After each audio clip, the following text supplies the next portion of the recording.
జీవుల లెక్కలో ఉంచిన తండ్రి అయిన దేవునికి వందనాలు తెలియజేస్తున్నాను. నాకు ఈ అవకాశం ఇచ్చిన దైవ సేవకులకు వందనాలండి. కూడి వచ్చిన సంఘస్థులందరికీ కూడా ప్రత్యేకమైన వందనాలండి.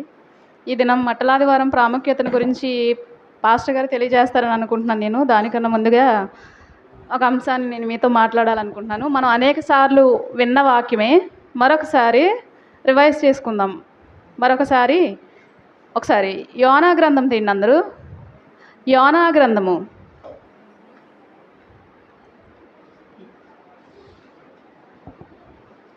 యోనా గ్రంథము 1వ అధ్యాయం నుంచే చదువుకుందాం.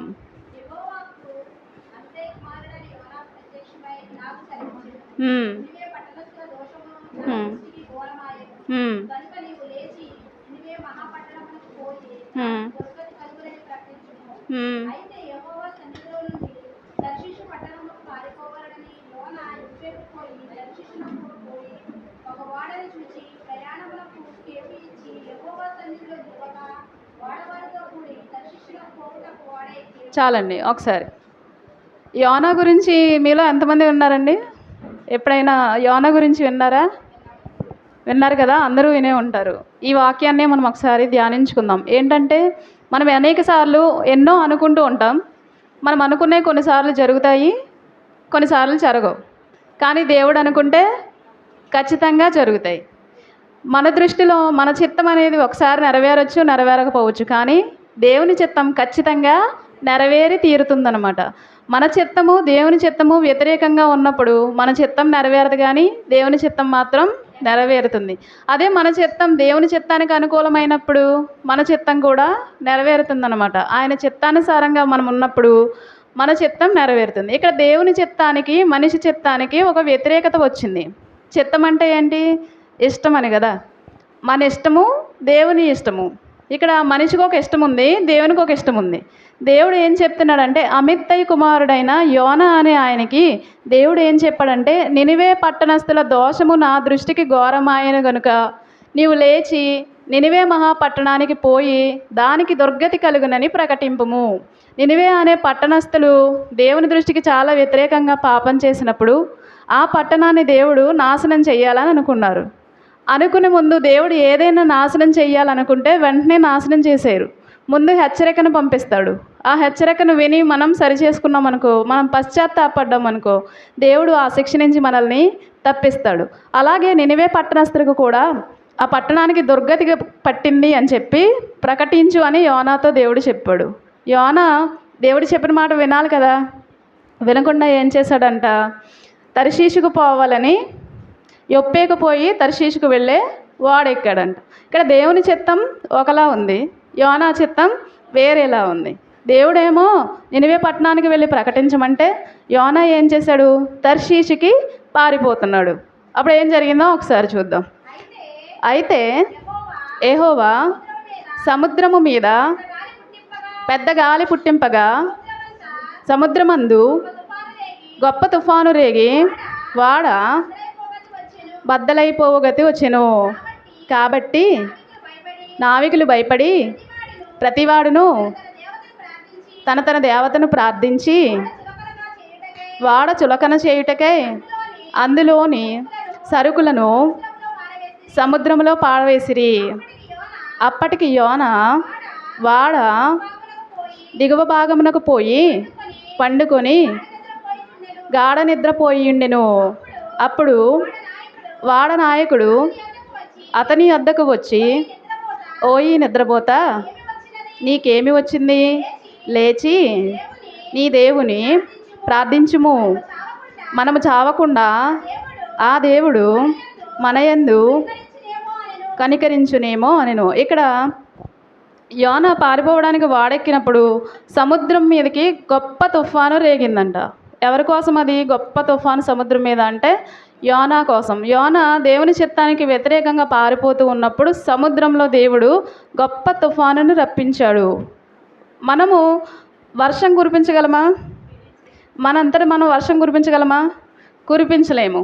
ఒకవేళ కురిపిద్దామని ట్రై చేసిన వైఎస్ రాజశేఖర రెడ్డి గారు ముఖ్యమంత్రిగా ఉన్నప్పుడు మేఘమదనం అనే కార్యక్రమాన్ని చేపట్టి వర్షాన్ని మనం సొంతంగా కురిపించుకుందాం, వర్షాలు వచ్చి పంటలు పండడానికి ఇబ్బంది అయిపోతుంది కాబట్టి మనమే సొంతంగా వర్షాలు కురిపించుకుంటే మన పంటలన్నీ బాగా పండుతాయి అని చెప్పేసి ఒక కార్యక్రమాన్ని మొదలుపెట్టి కొన్ని కోట్ల రూపాయలు ఖర్చు చేశారంట. ఎన్ని కోట్ల రూపాయలు ఖర్చు చేసినా వర్షాన్ని మనం రప్పించగలమా? అది సాధ్యమయ్యే పని కాదు, అసాధ్యం అన్నమాట. అయితే ఇక్కడ దేవుడు సముద్రం మీద తుఫాను కాదు, గొప్ప తుఫాను రప్పించాడు. గొప్ప తుఫాను రప్పించాలంటే ఇప్పుడు మన బడ్జెట్లో గొప్ప తుఫాను రప్పించడానికి ఎంత అవుతుంది అంటారు? వర్షాన్ని రప్పించడానికే కొన్ని కోట్ల రూపాయలు ఖర్చు అయింది కదా, మరి సముద్రంలో గొప్ప తుఫాను రప్పించాలంటే ఎన్ని కోట్లు ఖర్చు అవుతుంది? చాలా కోట్లు ఖర్చు అవుతుందిగా. ఎందుకు ఇంత పెద్ద ప్రాజెక్టు దేవుడు చేశాడు? ఒక మనిషి యోనా కోసం దేవుడు సముద్రంలో గొప్ప తుఫాను రప్పించవలసిన అవసరం ఏమొచ్చింది అంటే, దేవునికి ఒక ఆత్మ అయినా రక్షించబడితే పరలోకంలో దూతల ఎదుట సంతోషం కలుగుతుంది. ఒక ఆత్మను రక్షించుకోవడం కోసం దేవుడు ఎంత అసాధ్యాన్నైనా కూడా సుసాధ్యం చేస్తాడు. ఇక్కడ యోనా గారు ఖచ్చితంగా నినివే పట్టణానికి వెళ్ళాలి, వాళ్ళకి ప్రకటించాలి, దేవుని చిత్తం నెరవేరాలి. కాబట్టి దేవుడు సముద్రంలో గొప్ప తుఫానుని రప్పించాడు. అప్పుడు వాడలో ఉన్న నావికులు ఏం చేస్తున్నారంట, ఈ తుఫాను చెలరేగిపోయి ఓడ బద్దలైపోతుందేమని చెప్పి సరుకులన్నీ సముద్రంలో వేసేస్తున్నారంట. యోనా ఏం చేస్తున్నాడు, ఓడ దిగువ భాగానికి వెళ్ళి నిద్రపోతున్నాడంట. అప్పుడు వాడ నాయకుడు ఏమన్నాడంట, ఓయి నిద్రపోతా, నీకేమి వచ్చింది, లేచి నీ దేవుని ప్రార్థించుము అన్నాడు. ఇక్కడ నిజమైన దేవుని నమ్ముకున్నది ఎవరు? యోనా. వాడ నావికుడు ఎవరు? నిజమైన దేవుని నమ్ముకున్న వ్యక్తి కాదు. ఎవరు వచ్చి ఎవరికి చెప్తున్నారు, ఎవరితో చెప్పించుకుంటున్నారు ఒకసారి ఆలోచించండి. దేవుని సేవకుడు, దేవుని ప్రవక్త అయిన యోనాకి వాడ నావికుడు వచ్చి ఓయి నిద్రపోతా అని చెప్పవలసిన అవసరత యోనా గారు రప్పించుకున్నారనమాట.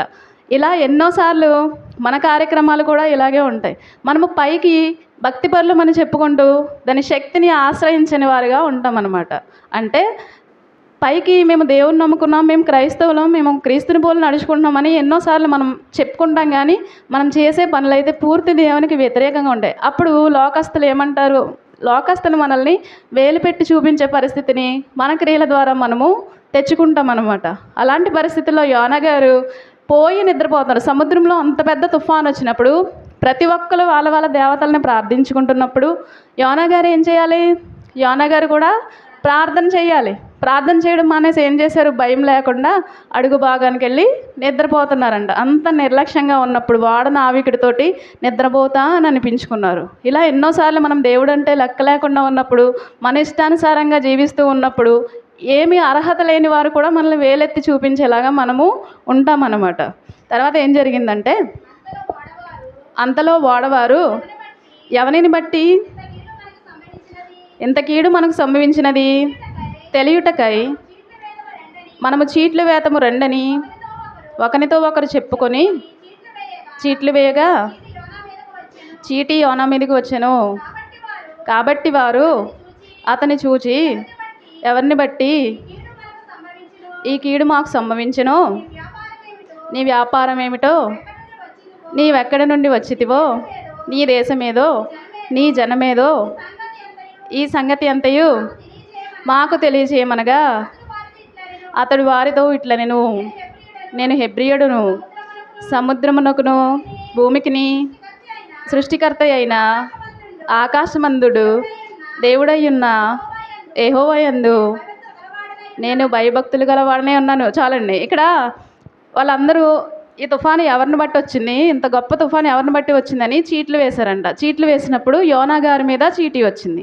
యోనా గారి మీద చీటీ వచ్చినప్పుడు వీళ్ళందరూ యోనా గారి దగ్గరికి వెళ్ళి, అసలు నువ్వెవరు, నీ దేశం ఏంటి, నువ్వు ఎందుకు ఇక్కడికి వచ్చావు, నీ పరిస్థితి అంతా మాకు చెప్పమన్నప్పుడు యోనా గారు ఇచ్చే సమాధానం చూసారా, ఎంత గొప్పగా సమాధానం చెప్తున్నారు చూడండి ఒకసారి. ఏమన్నాడంట, నేను హెబ్రియుడును, సముద్రమునకును భూమికిని సృష్టికర్తయ్యై ఆకాశమందున్న దేవుడయ్యున్న యెహోవా యందు నేను భయభక్తులు గలవాడనే ఉన్నాను. ఈయన సముద్రానికి భూమికి సృష్టికర్త అయి ఆకాశమందున్న దేవుని ఎదుట భయభక్తులు కలిగి ఉన్నాను నేను, కానీ నేనేం చేస్తున్నాను, దేవుని మాట వినకుండా పారిపోతున్నాను అని గొప్ప సమాధానం చెప్తున్నారన్నమాట. అయితే ఇంకా ఏమంటున్నాడంట, తాను యెహోవా సన్నిధిలో నుండి పారిపోవచ్చున్నట్టు అతను ఆ మనుషులకు తెలియజేసి ఉండెను గనుక వారు ఆ సంగతి తెలుసుకొని మరింత భయపడి నీవు చేసిన పని ఏమని అతనిని అడిగిరి. అప్పుడు వారు, సముద్రము పొంగుచున్నది, తుఫాను అధికమవుచున్నది, సముద్రం మా మీదికి రాకుండా నిమ్మలించినట్లు మేము నీకేమి చేయవలనని అతనిని అడుగగా, యోనా, నన్ను బట్టియే ఈ గొప్ప తుఫాను మీ మీదికి వచ్చినని నాకు తెలిసి ఉన్నది. నన్ను ఎత్తి సముద్రములో పడవేయుడి. అప్పుడు సముద్రము మీ మీదికి రాకుండా నిమ్మలించునని అతడు వారితో చెప్పాను. చాలండి, ఒకసారి వినండి. ఇక్కడ యోనా గారు దేవుని మాట వినకుండా దేవుని చిత్తానికి వ్యతిరేకంగా పారిపోతున్నప్పుడు, సముద్రంలో భయంకరమైన తుఫాను వచ్చినప్పుడు, సముద్రంలో ఆ ఓడలో ఉన్న వాళ్ళందరూ కూడా తమ సరుకులు అన్నీ బయట పడవేశారు. ఇంకా ఆఖరిగా ఎవరిని బట్టి ఈ తుఫాను మన మీదకి వచ్చింది అని చెప్పి చీట్లు వేసినప్పుడు యోనా గారి మీదకి వచ్చింది. యోనా గారి దగ్గరికి వెళ్ళి, నువ్వెవరు, నీ వ్యాపారం ఏంటి, నీ దేశం ఏంటి అని అడిగినప్పుడు, నేను దేవుని యొక్క సేవకుడిని, జీవము గల దేవుని సేవకుడిని, నేను దేవుని యందు భయభక్తులు కలిగి ఉన్నాను, కానీ నేను ఏం చేస్తున్నానంటే అపాయం వచ్చినప్పుడు వాడ అడుగు భాగానికి వెళ్ళి నిద్రపోతున్నాను అని చెప్తున్నారు. ఇదేనా మన సాక్ష్యం? క్రైస్తవులుగా మనం చెప్పవలసింది, మనం చేయవలసింది ఇదేనా? క్రైస్తవులకి ఎంత బాధ్యత ఉంటుంది? జీవము గల దేవుని నమ్ముకున్న వాళ్ళకి ఎంత బాధ్యత ఉంటుంది? మనం పైకి భక్తిపరులమనే చెప్పుకుంటున్నాం, కానీ మనం చేసే క్రియల ద్వారా దేవుణ్ణి అవమానపరుస్తూ ఉన్నాం. అన్ని జనుల ఎదుట దేవుని నామం దూషించబడటానికి మనము కారణమవుతూ ఉన్నాం. ఇక్కడ జీవము లేని దేవతలను నమ్ముకున్న వారేమో ప్రమాదం వచ్చినప్పుడు లేచి ప్రార్థిస్తున్నారు. దేవుని సేవకుడైన యోనా ఏమో నిద్రపోతూ ఉన్నాడు. మళ్ళీ పైకేమో నేను దేవుని సేవకుడిని, దేవుని యందు భయభక్తులు కలిగి ఉన్నానని చెప్తున్నారు. ఇప్పుడు నన్ను బట్టి తుఫాను వచ్చిందని చెప్పారుగా యోనా గారు. నన్ను బట్టియే వచ్చింది అంటే, నిన్ను బట్టి సముద్రంలో గొప్ప తుఫాన్ అంటే నీకెంత విలువని దేవుడిచ్చాడు ఒకసారి ఆలోచించు. నిన్ను బట్టి సముద్రంలో దేవుడు తుఫాను రప్పించాడంటే యోనా గారికి ఎంత ప్రత్యేకత, ఎంత విలువ ఉంటే సముద్రంలో తుఫాను రప్పించాడు. ఆయన నినివే పట్టణానికి వెళ్ళవలసిన ఆవశ్యకత ఎంత ఉంటే దేవుడు అంత పెద్ద ప్రాజెక్ట్ చేపట్టాడు. ఆలోచించాడు ఆయన? లేదు. అప్పుడేమంటున్నారు, మరి తుఫాను మా మీదకి రాకుండా ఉండాలంటే, అధికం అవ్వకుండా ఉండాలంటే మేమేం చేయాలి చెప్పు అన్నప్పుడు, నన్ను ఎత్తి సముద్రంలో పడేయండి అని చెప్పారు. అప్పుడు వాళ్ళందరూ ఏం చేశారంట, వారి వాడను దరికి తెచ్చుటకు తెడ్లను బహుబలముగా వేసిరి, కానీ గాలి తమకు ఎదురై తుఫాను బలము చేత సముద్రము పొంగియుండుట వలన వారి ప్రయత్నం వ్యర్థమాయెను. కాబట్టి వారు, యెహోవా, నీ చిత్త ప్రకారముగా నీవే దీని చేసితివి, ఈ మనిషిని బట్టి మమ్మను లయము చేయకుందువుగాక.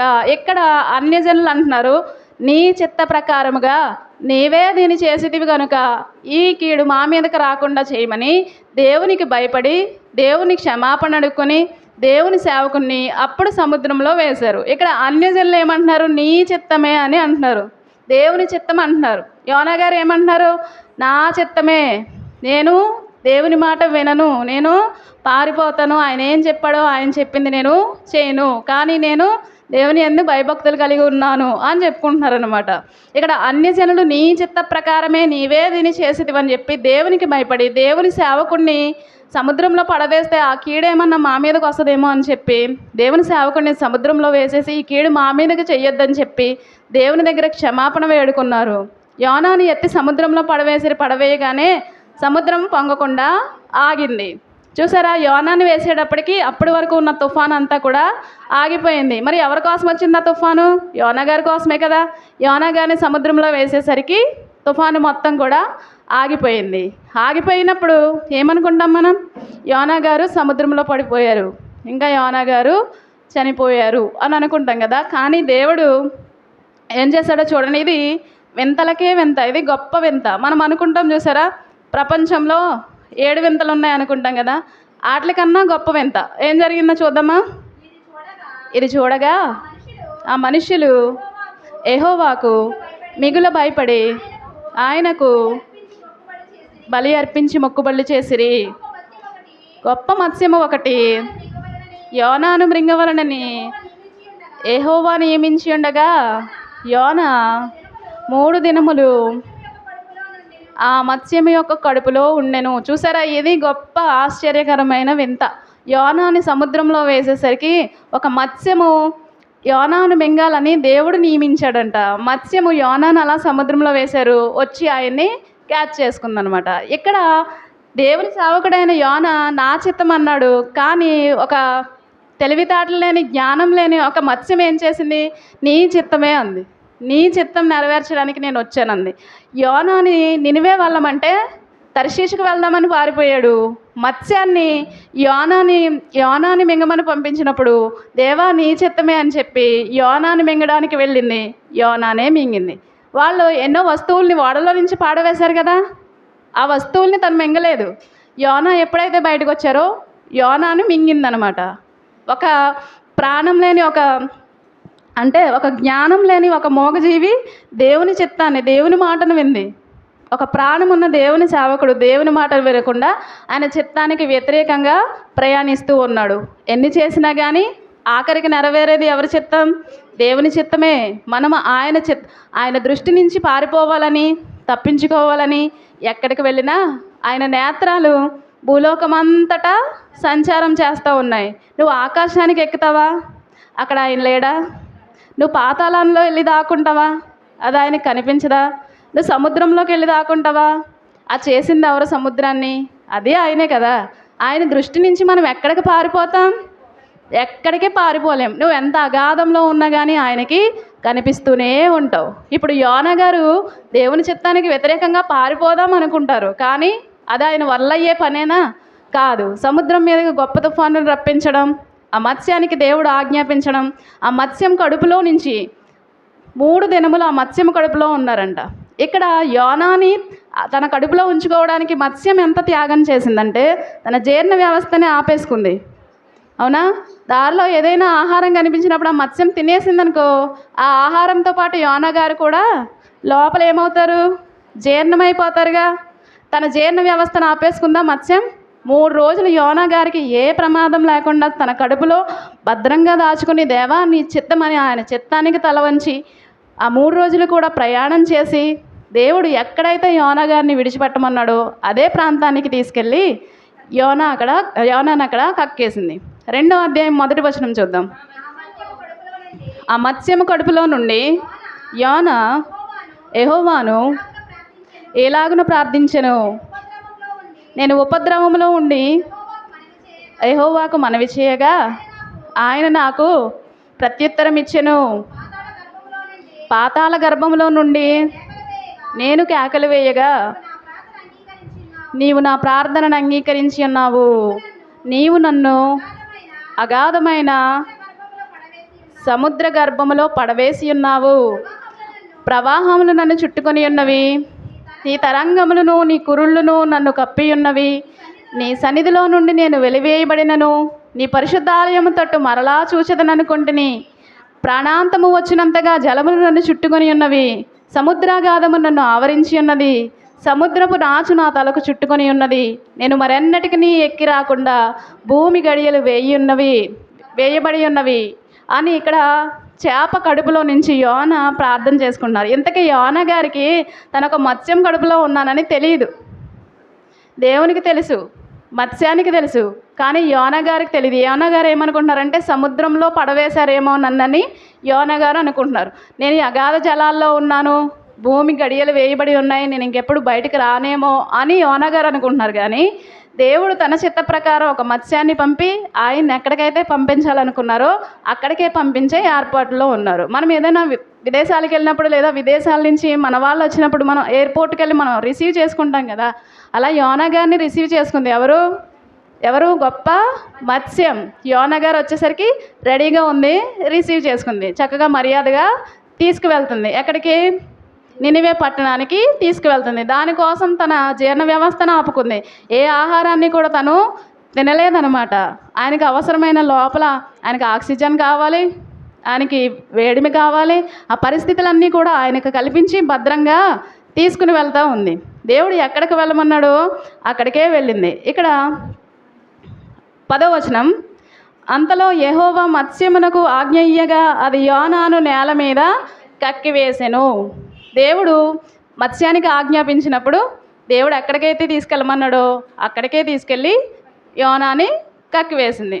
ఇక్కడ యోనా నినివే పట్టణానికి వెళ్ళమంటే నేను తర్షీష్కి వెళ్ళిపోతాను అన్నాడు. చేప ఏమంది? మత్స్యం ఏమంది? మత్స్యం అంటే చేప కదా. చేప ఏమంది? నినివే పట్టణంలో కక్కమంటే నినివే పట్టణంలోనే కక్కింది. చూసారా మనిషికి ఒక జంతువుకి ఎంత తేడా ఉందో? మనిషికి దేవుడు అన్ని తెలివితేటల జ్ఞానాన్ని ఇచ్చాడు, కానీ మనిషి ఏమంటాడంటే నా ఇష్టం అంటాడు. కానీ ఇక్కడ ఒక మోగ జంతువు ఏమంది, నీ ఇష్టం నీ చిత్తం అని చెప్పి దేవుని చిత్తానికి తల వంచింది. దేవుడు ఏది చేయమన్నాడో అదే చేసిందనమాట. అవి అంత జ్ఞానంగా నడుచుకుంటున్నాయి, కానీ జ్ఞానం ఉన్న మనుషులు ఏం చేస్తున్నారంటే దేవుని చిత్తానికి వ్యతిరేకంగా నడుచుకుని ఎన్నోసార్లు ఆయన్ని మనము బాధపడుతున్నాం. అందుకే దేవుడు ఏమంటున్నాడంటే ఆకాశమా ఆలకించుము, భూమి చెవియొగ్గుము, నేను పిల్లలను పెంచి గొప్పవారినిగా చేసి ఉన్నాను, వారు నా మీద తిరుగుబాటు చేసి ఉన్నారు అని తండ్రి తన బాధను ఆకాశంతో భూమితోటి తెలియజేసుకుంటూ ఉన్నాడు. ఇది మనకు తగునా? ఆయన ఏడిపించడం, ఆయన బాధ పెట్టడం ఇది మనకు తగునా? ఆయన రూపంలో ఆయన పోలికలు మనల్ని చేసుకున్నప్పుడు, మనకంత జ్ఞానాన్ని ఇచ్చి దేవుని కంటే కొంచెం తక్కువ వానిగా మనల్ని చేసినప్పుడు, మనకంత స్వాతంత్రాన్ని ఇచ్చినప్పుడు మనం దేవుని చిత్తాన్ని నెరవేర్చకుండా ఆయన బాధ పెట్టే వారంగా ఉంటున్నాం. ఆయన బాధను దేవుడు ఆకాశంతో భూమితోటి వ్యక్తపరుచుకుంటున్నాడు. మన పిల్లలు మన మాట వినకపోతే మనకు ఎంత బాధ కలుగుతుంది? మనం అందరం ఆయన పిల్లలం కదా. మనం ఆయన మాట వినకుండా ఎన్నోసార్లు మనం ఆయన బాధ పెడుతూ ఉంటుంటే ఇంకా మారతారేమో అని చూసి ఆయన తన బాధను ఆకాశంతో భూమితోటి వెళ్ళబుచ్చుకుంటున్నాడు. ఇది మనకి ఎంత మాత్రం కూడా ఆశీర్వాదకరం కాదు. ఇక్కడ యోనా గారిని నినివే పట్టణానికి తీసుకెళ్ళినప్పుడు నినివే పట్టణం అంతా తిరిగి యోనా గారు 3 దినాల ప్రయాణం చేసి ప్రకటించారు. ఏమనంటే మీ పట్టణానికి దుర్గతి వస్తుంది, మీ పట్టణాన్ని దేవుడు నాశనం చేయాలనుకున్నాడని చెప్పి 3 రోజులు తిరిగి ప్రకటించినప్పుడు నినివే పట్టణస్థులందరూ కూడా మనసు తిప్పుకున్నారంట. నినివే పట్టణస్థులందరూ కూడా మారు మనసు పొందారంట. ఒకసారి ఈ వాక్యం చూద్దాం. 3వ అధ్యాయం 6వ వచనం చూద్దాం. ఆ సంగతి నినివే రాజునకు వినబడినప్పుడు అతడును తన సింహాసనం మీద నుండి దిగి తన రాజవస్త్రములను తీసివేసి గోనె పట్ట కట్టుకొని బూడిదలో కూర్చుండెను. మరియు రాజైన తానును ఆయన మంత్రులను ఆజ్ఞయ్యగా, ఒకవేళ దేవుడు మనసు త్రిప్పుకొని పశ్చాత్తప్తుడే మనము లయము కాకుండా తన కోపాగ్ని చల్లార్చుకొనును గనుక మనుషులు ఏదియో పుచ్చుకొనకూడదు. చాలండి. ఇక్కడ యోనా నినివే పట్టణం అంతా తిరిగి మీ పట్టణానికి దుర్గతి కలుగుతుంది, దేవుడు మీ పట్టణాన్ని నాశనం చేయాలనుకుంటున్నాడని ప్రకటించినప్పుడు ఈ మాట రాజుగారికి వినపడినప్పుడు రాజు సైతం తన సింహాసనాన్ని దిగివేసి ఆ ఊర్లో ఉన్న మనుషులేంటి పశువులేంటి మంచినీళ్ళు కూడా ముట్టుకోకుండా గోనె పట్ట కట్టుకొని ఉపవాసం ఉండి ప్రార్థన చేశారు. ఉపవాసం ఉండి వారందరూ ప్రార్థన చేసినప్పుడు మీరు చేస్తున్న దుర్మార్గాలన్నీ విడిచిపెట్టేసి వాళ్ళు చేస్తున్న బలాత్కారాలన్నీ కూడా మానివేసినప్పుడు దేవుడు తన మనసు తిప్పుకున్నాడు. దేవుడు వాళ్ళ క్రియలను చూసి పశ్చాత్తప్తుడే వారికి చేయదునని తన మాట ఇచ్చిన కీడును చేయక మానెను. ఇక్కడ ఫస్ట్ వీళ్ళు దుర్మార్గులే, నినివే పట్టణస్థులు దేవుని చిత్తానికి వ్యతిరేకంగా నడుచుకున్న వాళ్ళే.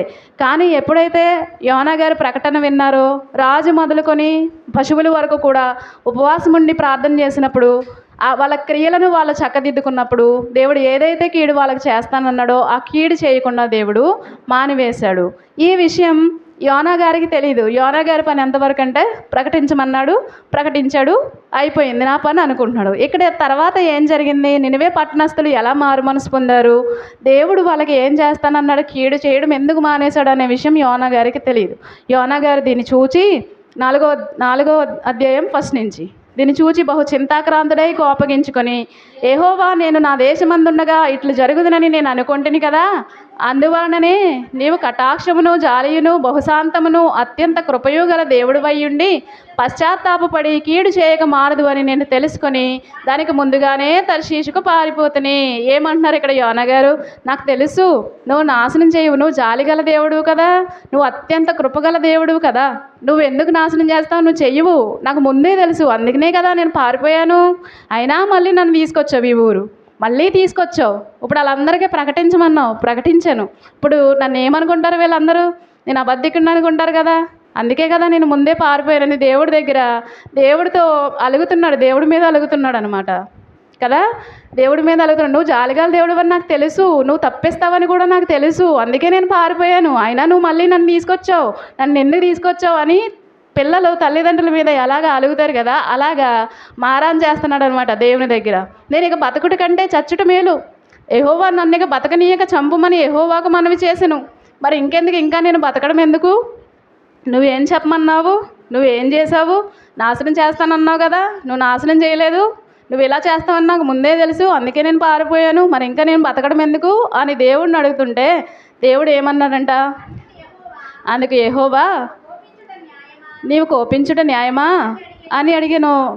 అప్పుడు యోనా ఆ పట్టణంలో నుండి పోయి దాని తూర్పు తట్టున బస చేసి అచ్చట పందిలి ఒకటి వేసుకొని ఆ పట్టణమునకు ఏమి సంభవించునో చూచెదనని ఆ నీడను కూర్చుని ఉండగా దేవుడైన యెహోవా సొర చెట్టు ఒకటి ఏర్పరిచి అతనికి కలిగిన శ్రమ పోగొట్టుటకై అది పెరిగి యోనాకు తలపైగా నీడ ఇచ్చినట్లు చేసెను. ఆ సొర చెట్టును చూసి యోనా బహు సంతోషించను. చాలండి. ఇక్కడ యోనా గారు కోపించినప్పుడు దేవుడు నువ్వు కోపించడం న్యాయమేనా అని అడుగుతుంటే అవును న్యాయమే అని యోనా గారు అంటున్నారనమాట. అని ఆ పట్టణానికి తూర్పు వైపుకి వెళ్ళి ఈ పట్టణానికి ఏం జరుగుతుందా చూద్దామని ఒక పందిరి వేసుకుని ఆ పందిరిలో కూర్చొని ఆ నినివే పట్టణం వంక చూస్తూ కూర్చున్నారు, ఏం జరుగుతుందో చూద్దామని. అప్పుడు ఎండగా ఉంది. ఎండగా ఉన్నప్పుడు దేవుడు ఏం చేశారంటే ఆ పందిరి మీదకి ఒక సొర చెట్టును మొలిపించారంట. ఒక సొరపాదు లాంటిది మొలిస్తే అప్పుడు ఆ పందిరికి ఎండ తగలకుండా చల్లగా ఉంది. చల్లగా ఉన్నప్పుడు యోనా గారికి ఎలా ఉందంటే హాయిగా ఉంది, నీడగా ఉంది కాబట్టి హాయిగా ఉంది. ఇప్పుడు దాకా ఎండలో కూర్చుని చూశారు, ఇప్పుడు నీడొచ్చేసింది, నీళ్ళలో కూర్చుని చూస్తున్నారు. ఇప్పుడన్నా నినివే పట్టణం నాశనం అవుతుందా, దేవుడు నాశనం చేస్తాడా, అసలు ఏం జరుగుతుంది అని చూద్దామని ఆ పందిరి కింద కూర్చొని చూస్తూ ఉన్నప్పుడు నినివే పట్టణం ఇంకా నాశనం కావట్లేదు. అప్పుడు తర్వాత రోజు ఏం జరిగిందంట, మరుసటి ఉదయం మందు దేవుడు ఒక పురుగుని ఏర్పరచగా అది ఆ చెట్టును తొలిచినందున చెట్టు వాడిపోయేను. మరియు ఎండకాయగా దేవుడు వేడిమి గల తూర్పు గాలిని రప్పించెను. యోనా తలకు ఎండ దెబ్బ తగలగా అతడు సొమ్మసిల్లి బ్రతుకుట కంటే చచ్చుట నాకు మేలనుకొనెను. అప్పుడు దేవుడు ఈ సొర చెట్టును గురించి నీవు కోపించుట న్యాయమా అని యోనాను అడగగా, చాలండి ఒకసారి ఆగండి. సొర చెట్టు మొలిపించాడు, పందిరి కింద కూర్చున్నాడు, నినివే పట్టణాన్ని చూస్తూ ఉన్నారు యోనా గారు. చూస్తూ ఉన్నప్పుడు ఆ నినివే పట్టణానికి ఇంకా ఏ హాని జరగట్లేదు. తర్వాత ఉదయం దేవుడు ఒక పురుగును రప్పించాడంట. ఆ పురుగు ఏం చేసిందంటే సొర చెట్టుని తొలిచేసింది. తొలిచేసినప్పుడు పాదు ఏమవుతుంది? ఎండిపోతుంది. ఎండిపోయినప్పుడు పందిరి మీదకి మళ్ళీ యోనా గారికి ఎండ తగిలేస్తుంది. ఎండ తగిలేసి యోనా గారు సొమ్మసిల్లిపోయారంట. సొమ్మసిల్లిపోయి మళ్ళీ దేవుడి మీద కోపిస్తున్నారు. ఏమని? ఇంకా నేను బతకడం ఎందుకు, నేను చచ్చిపోతే మేలు అనుకుంటున్నారండి. ఎందుకు? ఇప్పుడు దాకా ఉన్న నీడ పోయింది, ఇప్పుడేమో ఎండ వచ్చేస్తుంది, తన ప్రాణం పోయేలా ఉంది, సొమ్మసిల్లి పడిపోతున్నారు, కోపం వచ్చేస్తుంది. ఏమని? దేవుడి మీద. ఇంకా నేను బతకడం ఎందుకు, నన్ను చంపే అనేసి దేవుడిని అడుగుతూ ఉన్నప్పుడు దేవుడు ఏమంటున్నారు తెలుసా? నీకు కోపించడం న్యాయమా అని అడిగారంట. ఎందుకు అంటే ఈ సొర చెట్టుని నువ్వు వేసావా? నువ్వు వేయలా. ఎవరు వేశారు? దేవుడు వేశారు. నీకు నీడనిచ్చింది. అప్పుడు నువ్వు ఎలా ఉన్నావు? హ్యాపీగా ఉన్నావు, సంతోషంగా ఉన్నావు. ఇప్పుడు నువ్వేం చేయకుండానే సొర చెట్టు ఎండిపోయింది. ఎండిపోయినప్పుడు నీకు ఏం కలిగింది? బాధ కలిగింది. అంటే నువ్వు వెయ్యని సొర చెట్టు ఎండిపోతే నీకు బాధ, అది పచ్చగా ఉన్నప్పుడు నీకు సంతోషమా?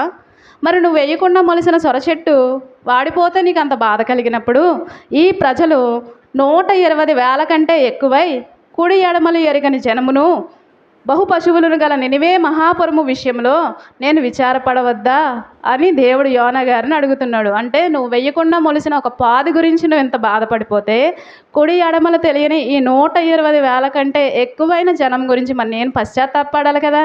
ఒక చెట్టు గురించి నువ్వు పశ్చాత్తాపడ్డావు కదా, మరి ఒక మనిషి నశించిపోవడం నాకు ఇష్టం కాదు కదా. ఈ నినివే పట్టణస్థులందరినీ నేను ఎలా నాశనం చేస్తాననుకున్నావు? వాళ్ళు పశ్చాత్తాపడ్డారు. వారు చేస్తున్న అతిక్రమ క్రియలన్నీ కూడా మానుకున్నారు, వాళ్ళ చెడు నడతల్ని విడిచిపెట్టారు. విడిచిపెట్టినప్పుడు దేవుడు పశ్చాత్తాపడాలా వద్దా? పశ్చాత్తాపడ్డాడు. వాళ్ళకి ఏదైతే కీడు చేస్తున్నాడో ఆ కీడును చేయకుండా మానేశాడు. ఇది తెలియని యోనా గారు ఏమనుకుంటున్నారంటే నువ్వు జాలిగల దేవుడు కాబట్టి, నువ్వు నాశనం చేయవు కాబట్టి నేను ముందే పారిపోయాను, నువ్వు నన్ను ఎందుకు ఈ ఊరు తీసుకురావాలని దేవుని అడిగినందుకు ఆయనతోనే సమాధానం రప్పించడానికి ఒక సొర చెట్టును మొలిపించి ఆయనకి హాయినిచ్చి ఆ సొర చెట్టు ఎండిపోయినప్పుడు ఆయనకి బాధ కలిగింది. నువ్వు వెయ్యని చెట్టు కోసం నువ్వు బాధపడితే ఎంత జనాంగం కోసం మరి నేను బాధపడొద్దా అని చెప్పి యోనా గారిని ప్రశ్నించి ఆయనతోనే సమాధానాన్ని రప్పించాడనమాట. ఇక్కడ యోనా గారు ఏదో అనుకున్నారు, కానీ ఎవరి చిత్తం నెరవేరింది? దేవుని చిత్తం నెరవేరింది. కాబట్టి మనం ఎన్ని అనుకున్నా కానీ చివరికి నెరవేరేది ఎవరి చిత్తం? దేవుని చిత్తం. ఆయన దగ్గర నుంచి పారిపోవాలనుకుంటే అది మనకు సాధ్యమయ్యే పని కాదు. ఆయన తలుచుకుంటే ఏ విధంగా అయినా ఆయన చిత్తాన్ని నెరవేర్చుకుంటాడు. ఇది మనకు వర్తిస్తుంది. మనం అనుకున్నది ఒకసారి జరుగుద్ది, ఒకసారి జరగదు. కానీ దేవుడు అనుకున్నది ఎప్పుడూ జరుగుతుంది, జరిగి తీరుతుందనమాట. ఇది మన చిత్తానికి ఆయన చిత్తానికి ఉన్న తేడా. మనం పాట పాడుకుంటాం కదా, ఎన్ని తలచినా ఏది అడిగినా జరిగేది నీ చిత్తమే. ఆయన చిత్తాన్ని దేవుడు ఎలా నెరవేర్చుకున్నాడో విన్నాం కదా యోనా గారి ద్వారాగా. దేవుడు ఇచ్చిన వాక్యాన్ని దీవించునుగాక. ఆమేన్. కీర్తనం గారికి వందనాలు తెలియజేస్తున్నాను. వందనాలు తండ్రి. మంచి